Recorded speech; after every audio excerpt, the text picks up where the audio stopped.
Hello students, BSc part 1 का हम लोग फर्स्ट पेपर कवर कर रहे हैं और आज जो एनिमल हम ले रहे हैं वो साइकॉन या साइफा।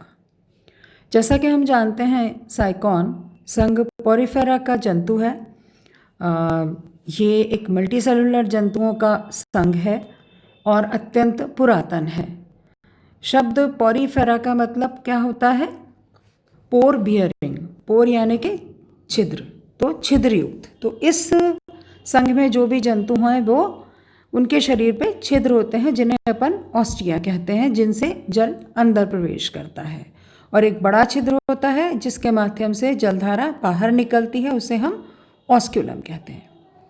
तो संघ पोरिफेरा के जंतु बहुकोशीय के जंतुओं में सबसे पुराने हैं या अत्यंत पुराने हैं।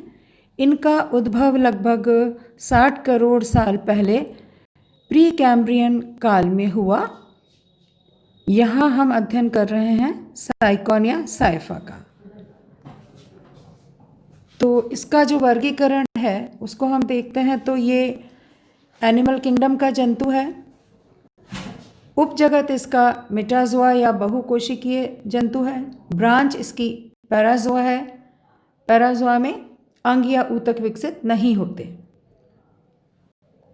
संघ इसका पोरिफेरा है।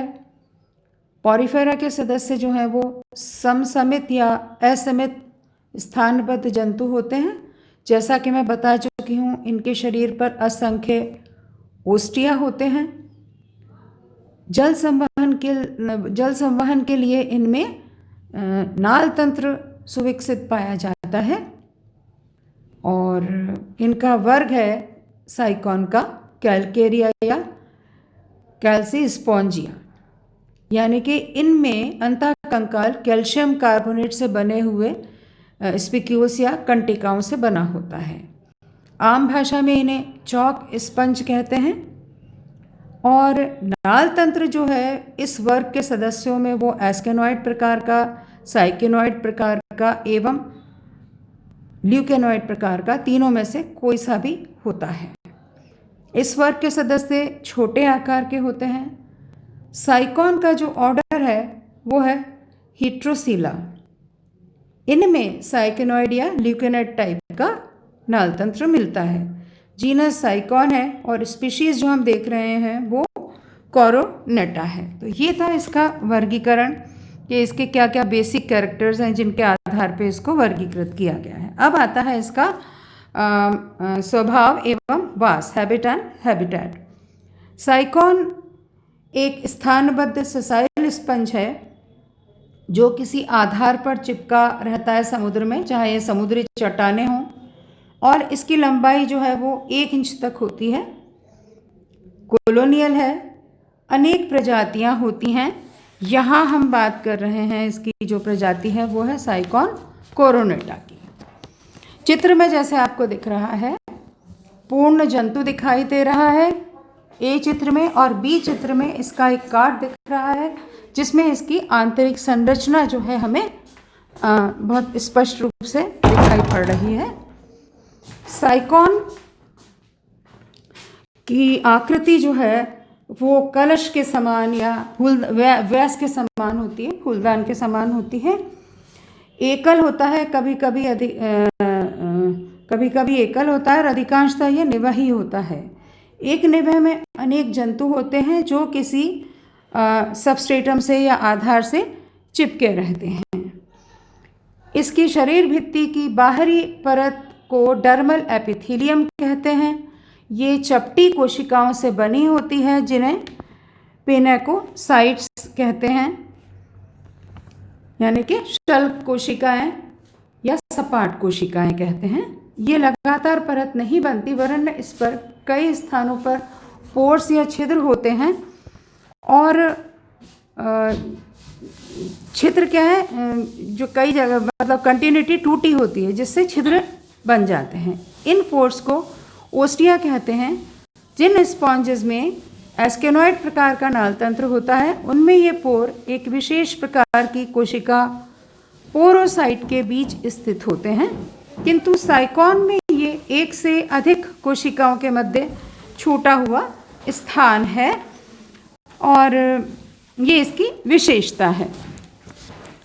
कलश जो है इसका बॉडी जो है उसके ऊपरी भाग पर एक बड़ा पोर होता है जिसे ऑस्कुलम कहते हैं तथा इसके चारों ओर मोनोएक्सॉन स्पिक्यूल्स की एक झालर पाई जाती है जो ऑस्कुलर फ्रिंज कहलाती है। पेनाकोसाइट्स इनकरेंट कैनाल व स्पॉन्जोसील का भीतरी स्तर भी बनाती हैं। इन्हें एंडोपिनाकोसाइट्स कहते हैं। शरीर के बीच में बड़ी गुहा पाई जाती है, कैविटी पाई जाती है जो स्पॉन्जोसील या पैरागैस्ट्रिक कैविटी कहलाती है। इस गुहा की आंतरिक सतह गैस्ट्रल एपिडर्मिस से आस्तरित होती है।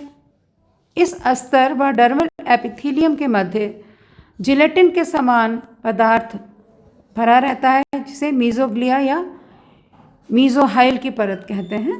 मीजोग्लिया में अनेक अमीबॉइड कोशिकाएं यहाँ वहाँ फ्रीली घूमती रहती हैं। साइकॉन की भित्ति में अनेक नालें पाई जाती हैं जो हॉरिजॉन्टल होती हैं।